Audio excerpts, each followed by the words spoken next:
I want you guys to take a second, click on this link right here. You got about 7 more days to add your questions in for the latest Ask the Phoenix Q&A. Now, getting into Raw tonight. Raw is in the O2 Arena in London, England. Now, those of you that have been watching my channel for a long time know that I have a little gripe, a little continuous, recurring gripe with the UK crowd. Some of them, and the UK fans, some of them, because some of them seem to think that we deserve a special show. You know, it's not a regular Raw, you're in London, it's supposed to be like pay-per-view quality. And it's funny because those same people shit on the product, the rest of the year, but then when it comes to them, they magically want it to not only be a better show because it's in London, but they think they deserve better than a Raw. They deserve a pay-per-view quality Raw, which is bullshit because your pinpoint on the globe, your pinpoint on a map, which is really just a colored piece of paper with imaginary lines on it, does not mean you are more entitled to a good show than me or somebody in Switzerland or somebody, my good friends in the United States. It doesn't. But you got one tonight. So good for you.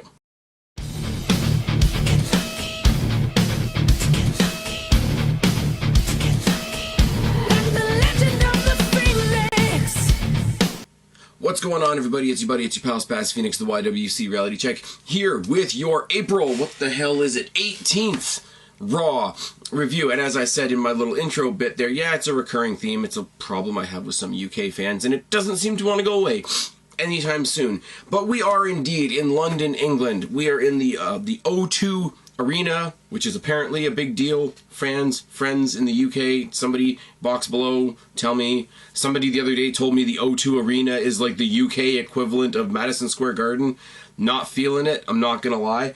But they've got the typical, like the stereotypical Raw set for being in the UK. They got the big Union Jacks and all that sort of thing. They got the old school car, the telephone booth, and all that sort of thing. I'm sure for those that watch it, there's a Doctor Who reference to be made there somewhere, but I really don't give a shit. Here's the problem.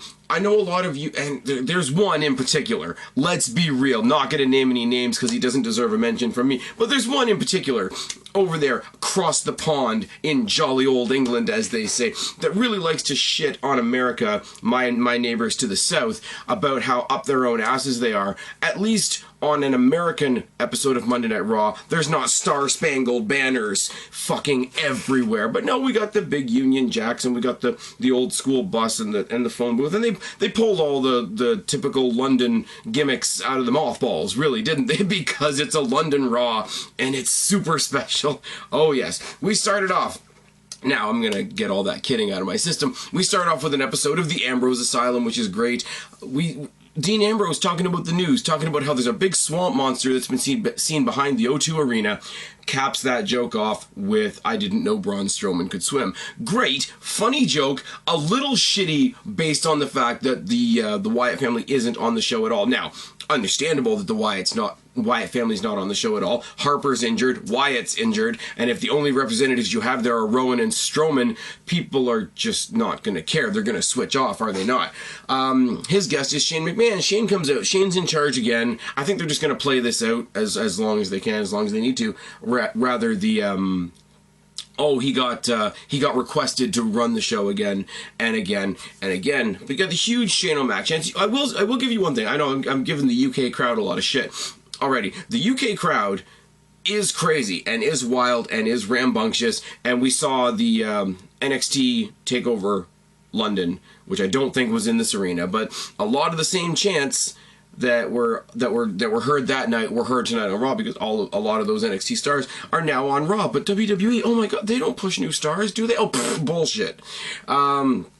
Big Shane O'Mac chance. Ambrose gives Shane a little bit of props, shows the clips from WrestleMania of him falling off Hell in the Cell, and he says, "You're the first person ever to make me say, hey, what's going through that guy's head?" And Shane says, ironically, that's one of the biggest compliments I've ever heard of, which is great. They start doing the Olay chant, the Sami Zayn Olay Olay Olay thing, except they're saying it with Shane McMahon's name, and it doesn't really fit the rhythm of the Olay chant, but they're trying, and I'll give them points for trying.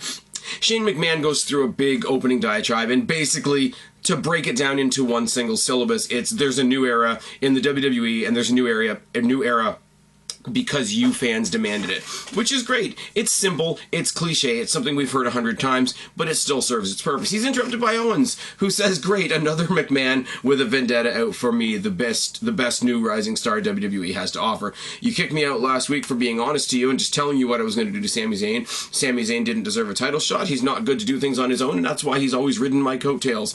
Zayn comes out, and they sing his entrance with reckless abandon and glorious fervor. Oh my goodness. I will say, again, the energy, as much as I will say what I will say about some of the UK fans, especially some of the UK YouTubers, they are rambunctious, and I will give them a whole lot of credit for that. For Zayn especially. Zayn, I've said it week after week after week, Zayn is the replacement Daniel Bryan, isn't he? And I you know what, I'm okay with that. He comes out, he sarcastically reminds Kevin Owens that, hey, I was actually signed to WWE before you. That's why you attacked me in NXT. You wouldn't be here at all if it wasn't for me, and that's really what's bugging you. Jericho comes out, and he says that Kevin Owens is the only one in the ring with a brain. Shane is drunk with power, and I'm the best in the world. You were dumb enough to replace something like the highlight reel, and that just proves that you're drunk with power. Shane, with the cocky Shane McMahon smile on his face. Well, if you want to watch old episodes of the highlight reel, if you want to see yourself hosting the highlight reel, you can order that on WWE Network for $9.99, which is fucking great. What kills me about that joke is I don't know how much the WWE Network is in the UK. What's the price in the UK? Is it any different? Is it like £9, whatever? I don't know what the units are. I'm not going to pretend that I know what the units are. What I do know is it's not $9.99 up here, up in Canada. It's $11.99. But then again, it's a TV channel, not a subscription web service, and we have a hell of a lot less service issues than you guys seem to have in the States, so I don't know what the fans in the UK are doing, quite frankly. Shane makes a couple of announcements for Payback that we saw coming a mile away. We're going to get Jericho versus Ambrose. We're going to get Owens versus Zayn, which I'll get to in a bit. Shane leaves. He says, you know, it's getting a little bit agitated in here. I'm going to leave. All four guys attack each other. Everybody brawls. Before Shane leaves, Ambrose asks him to take the houseplant that he's got as part of his Ambrose Asylum set. He says, you know, before you go, can you please take this? Because somewhere earlier in the promo, I forgot to mention, he says, hey, when everybody's getting all heated, you go, hey, don't knock the plant, don't fuck with the plant, whatever this case may be. We come back from the commercial break. Jericho and Zayn's kind of already in progress, and the commentators managed to squeeze in that we're going to get Owens versus Ambrose later on tonight as the main event. Jericho versus Zayn is a rematch from SmackDown.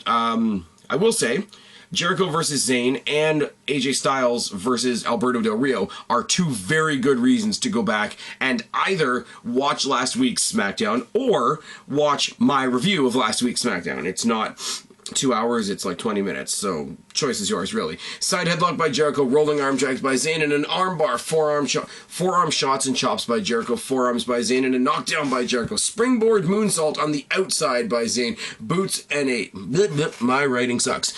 Boots and chops by Jericho and a kitchen sink by Zayn. Jericho crotches Zayn on the top turnbuckle, forearms in the corner, and a mud hole by Jericho. Forearms and chops by Zayn, and a drop kick by Jericho. Commercial break.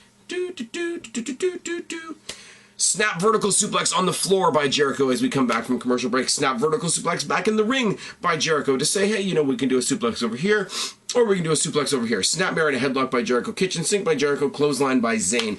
Top rope crossbody by Zayn and a boot by Jericho. Bulldog by Jericho, who misses the lion salt. Now, here's something I'm going to say, and here's something that's going to come into play later on tonight. Anytime somebody does a moonsault, a somersault, a lion salt, and you block it with you're on the ground, you block it with your knees. Yeah, I get that you protect your midsection, but do you not also hurt your own legs and compress your own hips and knees by bringing your shins up to defend yourself? It's something that's never really addressed, but I think we're going to address it later on tonight. Blue Thunder Bomb, which is a pretty fucking move by Sami Zayn. Top rope something by Zayn is met by a drop kick to the gut by Jericho, which is a nice spot. Walls of Jericho, Zayn tosses Jericho out of the ring.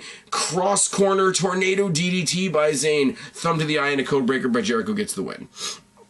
Great match. Sami Zayn had the upper hand, made himself look super strong, lost to some Healy tactics by Jericho, thumb to the eye and a quick code breaker. It looks like Jericho squeaked out a win here. Jericho needs to look strong going into his match on Sunday, so does Zayn. So Jericho wins the match because he stole it. Zayn doesn't look bad losing because he had the win stolen from him. Everybody wins. The match was great. This is a match, and I've said this a lot on matches that I like on Raw, but this is a match I would like to see on a pay-per-view. We've swapped them up really. Jericho is facing Ambrose, and Zayn is facing Owens. So they've swapped opponents tonight. We've got Ambrose and Owens later on, which we've already seen in a feud. These guys, if they played out a feud sometime later on after their respective feuds now are done, is something I wouldn't mind seeing on pay-per-view, and something worth a look, and something that I don't mind seeing more than once, being that we saw it on SmackDown, we saw it again here on Raw. Good match. Good first bit of action to open the show. Mauro Ranallo tries to interview AJ Styles, but it's quickly interrupted by Gallows, Anderson. They sort of reunite. You know, good to see you. You know, thanks for putting in a good word for us, type of thing. It's really, which would be cool. And I know they're playing off on the history that they have in Japan, which is really cool that WWE is paying some lip service to that. But the one that says, hey, thanks for putting the word in for us, is Luke Gallows, who's already had 2 runs in the WWE as 2 separate characters. So I'm nitpicking to the nth degree. I know that. They're trying to build up the camaraderie between these 3 for what happens later on in the night. I get it. It's done well. It's just that one little thing, that one line, hey, thanks for putting the word in for us. If it had come from Anderson, who's another new guy, it would have made a sliver more sense. They say, oh, we got to find somewhere private to reminisce and catch up. We have to you know, talk about those old memories from the bars in Japan, and Styles is like, shh, shh, shh. Let's do that off camera, and it's kind of funny. Enzo and Cass versus the Dudleys in a tournament semifinal. Enzo and Cass do their opening bit. It's good. Here's something I want to say. They did their opening bit as they're coming down the ramp, as they did in NXT. The past 2 weeks where they've come in and they've done their opening bit, they've done it in the ring, which was never the case in NXT. In NXT, or at least Enzo's portion, like Cass's portion was done in the ring, correction. But Enzo always did his shtick as he was walking to the ring, a la Road Dogg with the New Age Outlaws back in the day. I think for them to change that up when they were on the main roster and do it all pinpointed in the ring made it seem a little cardboard, a little stale from a presentation point of view. So the fact that he was doing it on his way to the ring, great. The fact that he's in there talking about the Dudleys, talking about Enzo and Cass and how they got here and whatever, the line of the night has to be, me and Enzo are A-cups, whether you like us or not, we're natural, which is fucking great. Dudleys don't really have much promo, much anything. They just come down to the ring and we start the match. This is the tournament semifinal. I wish this was the final, or I wish this was happening on a pay-per-view or something. I predict that it will. I predict that this, you know, this isn't the end of this, obviously. Booking 101 says that the Dudleys are going to be involved in that pay-per-view somehow. Here's a little spoiler for you. The Dudleys didn't win this match. Enzo and Devon start with a collar and elbow tie-up. They trade blows in the corner. Double team by the Dudleys, and Bubba slaps Cass in the face as we go to commercial break. Mudhole by Bubba. Flip-flop and fly on Enzo. Clothesline by Bubba. Mudhole by Devon. Neckbreaker by Devon, and a mudhole by Bubba. There's just a whole lot of stomping the living shit out of Enzo. I'm not going to lie. Running splash by Bubba. Front slam by Devon. Bubba. What the hell does that say? Why does my writing suck? Bubba misses a top rope senton splash. Enzo finally gets the tag to Cass. Now, I don't mean this from a comedy point of view, because from a comedy point of view, Cass is his own being, but when he really ramps up the intensity, he really does remind me of Edge. I might be alone on that, and that's fine. But rolling clotheslines for everybody, a side slam, and what they call an Empire elbow to Devon. Stinger splash by Cass in the corner. Double team neck breaker by the Dudleys. Boot by Cass to Bubba. And the Air Enzo rocket launcher gets the pretty predictable but exciting nonetheless victory for Enzo and Cass. Moving on to the finals to face either the Usos or the Vaudevillains, which is fine. Roman Reigns comes out for a promo. And at this point, me, who sticks up for the WWE, has to say why. And I don't just say, here's the thing though, I don't just say why because of Roman. I like AJ Styles. AJ Styles doesn't need to touch a microphone though. And you know, if Roman's coming out to cut a promo, that the only person that's going to come out and talk with him is AJ Styles. And it's just going to be, it's going to be very wooden and very not exciting. Does the whole good guy, bad guy, the guy bit. Styles is great, but I'm bringing a big fight. I'm going to hit this new era in the mouth and, you know, maintain the Roman Empire. It's so cliche. It really makes me sad.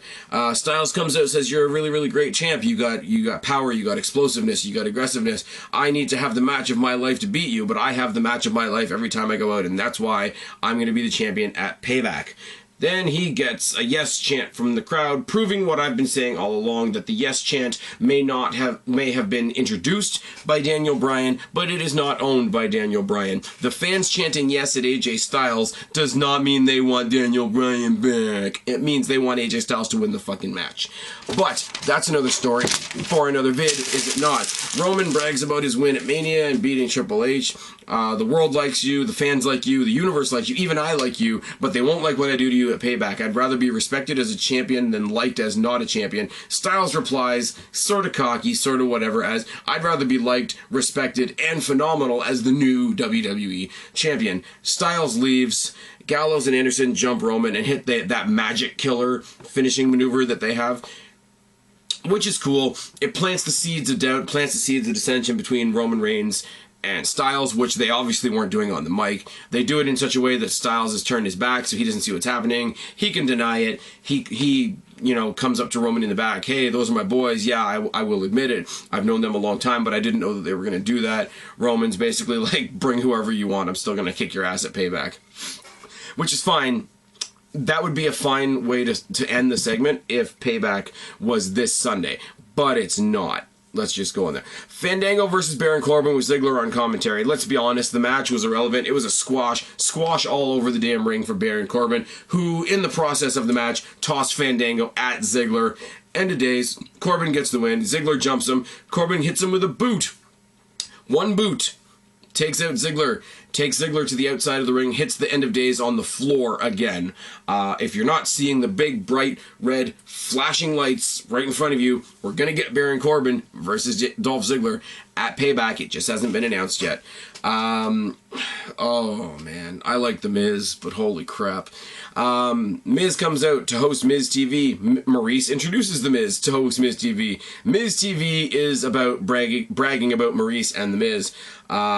Cesaro comes out, interrupts them, tosses some, I have to say, pretty bland jokes at The Miz. Miz does a cool Liam Neeson quote from Taken, which is entertaining. Cesaro does the quote from the Piper movie. I think it's... Somebody's going to correct me down in the box below if I'm wrong. I think it's from They Live, where Roddy Piper comes in, and the line is, I'm here to chew bubblegum and kick ass, and I'm all out of bubblegum. Calls him out right now. Miz says, he does basically what he did to Ryder last week, and says, you want to fight me? I'll fight you right now, but you have a match with this guy right now. And it's supposed to be Cesaro versus Rusev. Cesaro announces to the crowd that he knew this was going to happen, and Shane changed this into a 4-on-4 match, and here's my partners, and he pulls off the suit. The whole James Bond gimmick with the tearaway suit is fucking lame. I'm sorry, I like Cesaro, I know everybody else is behind Cesaro, but the whole, and they even had the little, like, scope coming across the screen as he made his entrance. The whole James Bond shtick is lame as fuck. I'm sorry. Great talent, like the guy in the ring, like the guy as a character to a certain extent. The James Bond shtick with the tearaway suit has to go. It's fucking lame. Anyways, he announces that he's going to be teaming up with the members of the New Day to take on The Miz and the League of Nations, which is cool, because here's the point. We're doing this big tag team tournament for the #1 contendership to the tag team championships. Where are the champions in the meantime? So this is what they're doing tonight. Oh my god. Oh, I wish my writing didn't suck so bad. Because this match was actually enjoyable. And because it was so enjoyable, my writing sucks more because I was enjoying the match, if that makes sense. Happens again later on. So stay tuned for that. Miz and Woods start. Kitchen sink in the corner by Miz. Right hand by Woods. Kick in the face by Kofi. Splash by Big E and an axe handle by Kofi. Clothesline snapmare and a drop kick by Alberto Del Rio. Double stomp press by Kofi and a unicorn stampede, including Cesaro, which is kind of cool. They do the slingshot low corner drop kick, but that Kofi and Big E usually do. But Cesaro before that does sort of a Jeff Hardy style springboard mule kick type thing in the corner. I don't know what to call it. I'm sorry. Stomps by Sheamus, a corner spear and a running knee. Kitchen sink and boots by Rusev. Sheamus tosses Woods out into the outside onto the apron for the 10 beats of the Bowrin, or Balin. I don't know if I'm pronouncing that correctly. I'm sorry. Step up Inseguri. Here's the deal. Here's where Alberto Del Rio really does do some really cool shit sometimes. Because Xavier Woods is stunned. He's standing on the apron like you usually would be when you take the 10 beats from Sheamus. But he's standing on the apron facing the crowd. Alberto Del Rio in the ring, running step up Inseguri to the back of Xavier Woods' head as he comes off the apron and face plants the floor. Fucking ridiculous spot. And that takes us into commercial break so it can sink in for a second. Alberto Del Rio rides a side headlock on Woods. Cross arm breaker over the ropes by Alberto Del Rio, which we haven't seen in a while. Miz rides a crossface with a posted knee. Again, working the arm, working the shoulders, working the back, working the neck. It's great. Forearms by Woods and a takedown by Miz. Back body drop by Woods and a corner splash by Rusev. Hangman and a DDT by Woods. Clotheslines for everybody in sight by Cesaro. Uppercut train on Sheamus and Miz in the ring. Uppercut chain on Alberto Del Rio and Rusev outside the ring. Super kick by Alberto Del Rio at a modified powerbomb, is all I can call it, by Sheamus. Everybody piles in. Everybody hits a finisher. The last finisher that gets hit is a neutralizer on Sheamus. Cesaro and the New Day get the obvious win. Cesaro and the New Day are in the ring after the match, you know, all victorious and shit. And the New Day teach Cesaro how to dance, which is comical at best, because he's all, like, stiff. And anyways, it is what it is. We announce in the back, here's what I was really afraid of. And this is what I really don't want to see again, because I get it. I get there's family lineage. I get there's history. I get there's a precedent for it and all that. But I just don't care. We're getting Charlotte versus Nattie for the women's title at Payback. That's fine. Rick's going to be in Charlotte's corner because that's the shtick. Okay, I get it. But we're bringing back Bret Hart again to be in Nattie's corner. So we're literally, and this is where the people that bitch about the NXT fans that bitch about WWE get to, I'm pissed off because they get to be right for once, and WWE is basically carbon copy giving us a repeat of what happened at TakeOver like a year and a bit ago when it was Nattie versus Charlotte with Rick and Bret in their corners. And I don't care. I care more about the cornermen in this match than the competitors. Charlotte's great. Nattie is the most underrated in-ring one of the most underrated in-ring talents WWE has. But I swear to God, they've both been lobotomized, and they both need a personality transplant. Nattie just doesn't have one. Charlotte is borrowing hers from her dad, robe and all. I want to care about this match, because the match is going to be good. But guys, I'm begging you, somebody down in the box below, give me a reason to care about this match. Please, I want to. You guys know me. I'm the super positive, defending wrestling all the time, finding the good in everything WWE does. I'm that guy. So help me out. Give me a reason to give a shit about this match.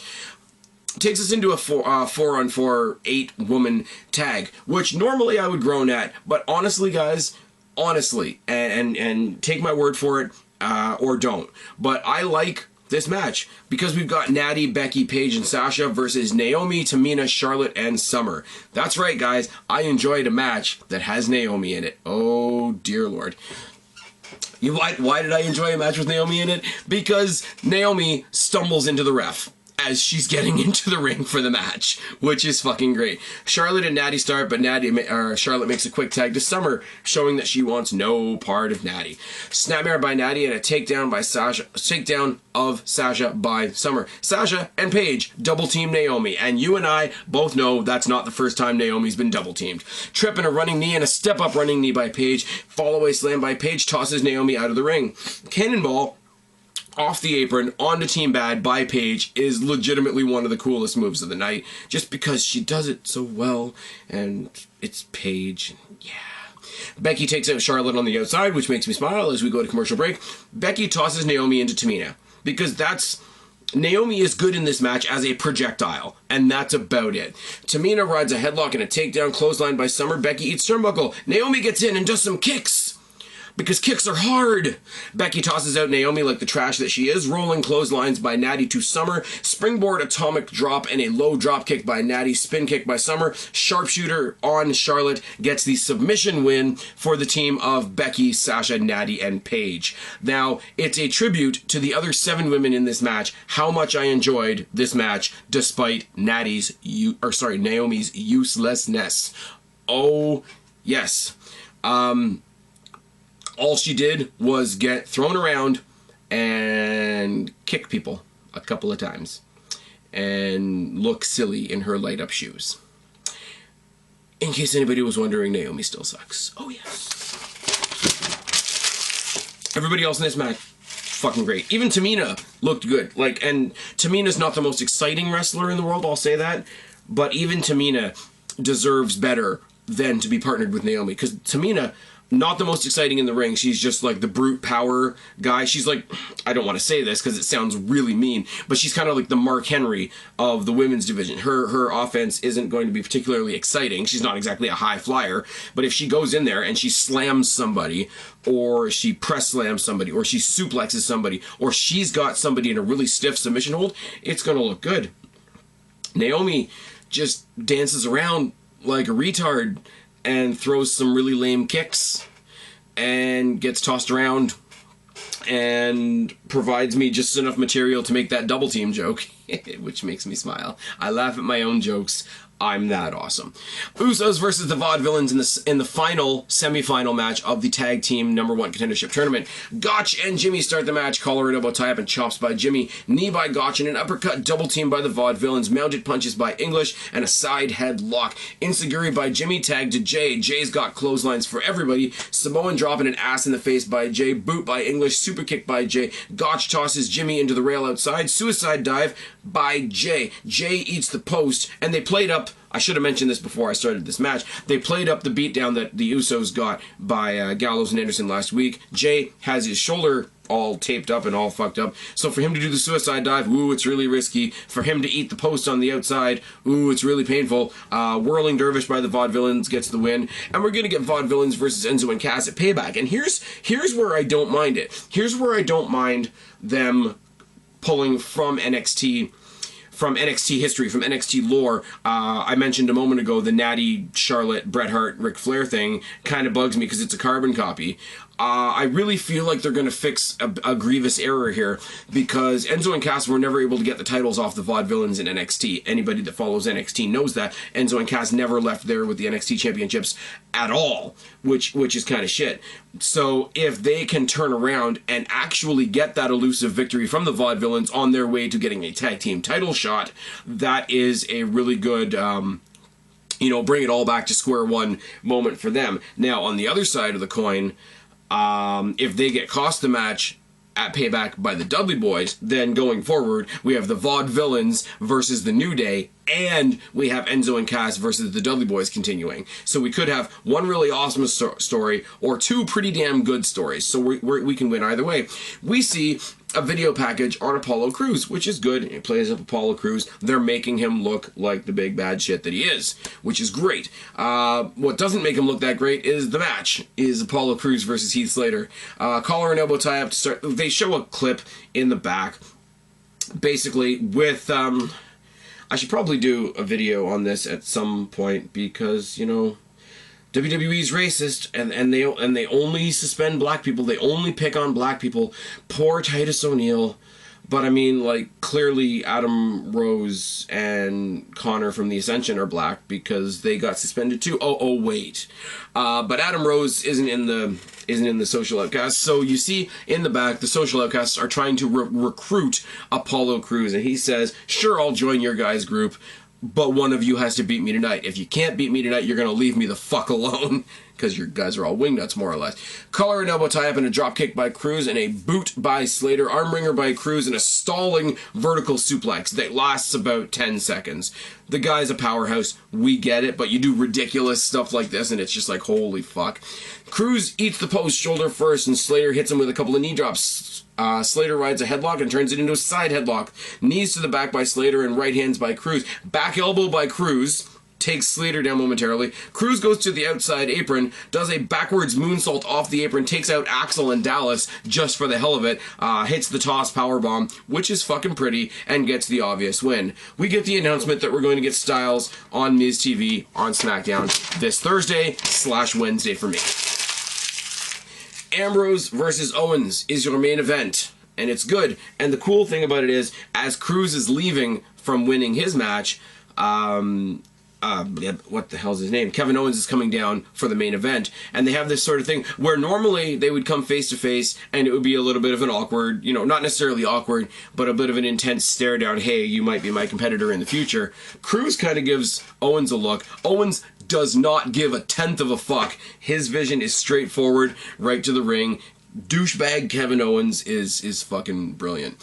Anyways, Ambrose versus Owens, they really play up on commentary the fact that these guys fought before, they fought over titles before, they're familiar with each other. Good job with the commentary on that. Both men trade punches to start the match. Owens eats a turnbuckle and a mud hole by Ambrose.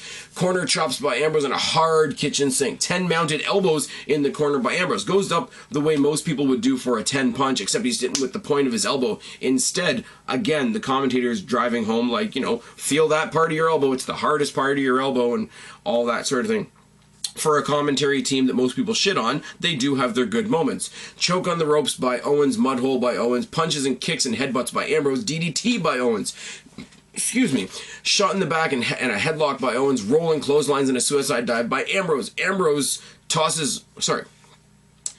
My notes say Ambrose tosses Ambrose, but I'm pretty sure it's Owens tosses Ambrose over the commentator table. Then both men trade punches in the commentary area. Obviously, we play up the fact that the referee is really letting things go here and giving these guys a lot of leeway as we go to commercial break. We come back and there's a corner splash and a bulldog by Ambrose. Ambrose in the twee of woe. Owens hits him with a cannonball while he's hanging upside down, which is great. Running senton by Owens and he rides another headlock. Owens tosses Ambrose out. Owens tosses Ambrose out of the ring, sort of towards the rampway, back up towards the Titantron. Ambrose is laying flat out on the ground. Owens, who's not a small guy, hits a frog splash off the apron that looks like it would turn your stomach inside out. I know, yes, wrestling is scripted. We know this. Yes, they know what they're doing and whatever. Owens is good at doing awkward stuff like this that makes it look a little more real. And, call me a mark for that if you want. I really don't care. Stuff like this that literally makes me go, oh, I hope he's not actually hurt. Make the match more impactful. I paused it and I rewound it and I watched it again because I have a DVR and I can do that. But it was effective. It was really, really good shit by Kevin Owens. Super kick by Owens as they're back in the ring and back to the headlock once again. Back body drop by Ambrose. Elbow drop from the top rope to the outside on Owens by Ambrose. Both men trade punches and a rebound clothesline by Ambrose. Hangman by Owens. Second rope superplex by Ambrose. Head scissor by Owens. Head scissor by Ambrose. Super kick by Owens. Top rope cradle brainbuster by Owens. Ambrose responds just enough to hit the Dirty Deeds and sneak out with his victory. Both of these guys look great by the end. Ambrose does stand victorious, but just long enough to get a sneaky codebreaker by Jericho as we end the show. Fucking great. Great main event. Great show overall. Yeah, as you heard, there was a lot of things that made me roll my eyes. I wish they were using The Miz a little better. I wish we were getting a more hyped up women's match for the pay-per-view. But on the whole, the only match that I really didn't care about was the Corbin squash, because it's a squash. Everything else at least contributed some sort of intrinsic value to the show. Even Apollo Crews versus Heath Slater, which you could also call a squash, was actually a decent match for a squash.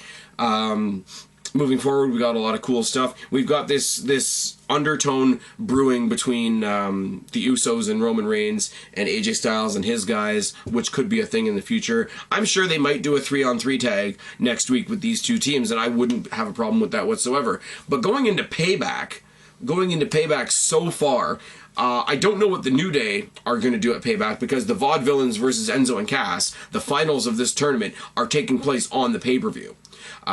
Charlotte versus Nattie, as I said, although I don't care about the characters involved, in the ring, on the mat, should be a good match. Owens versus Zayn, enough said. Jericho versus Ambrose, enough said. Cesaro versus The Miz, everybody's going to be cheering for Cesaro except me. Roman Reigns versus AJ Styles is going to be what it is. for a B pay-per-view and for still being 2 weeks out from it, I'm fucking excited. This show did a lot for it. Anybody from the UK that says that this wasn't a UK worthy show can kiss my ass. I've been Spaz, your YWC reality check no matter what country you live in. Subscribe up there, talk down there, start a conversation, keep all these conversations going. Tell me what you think of Payback so far. Don't be a stranger. I will talk to each and every last one of you later, but for right now I'm tagging out. Bye guys. Like me, don't apologize. They can't hold you down. You were born to rise. It's our time now to come out. If you're a freak like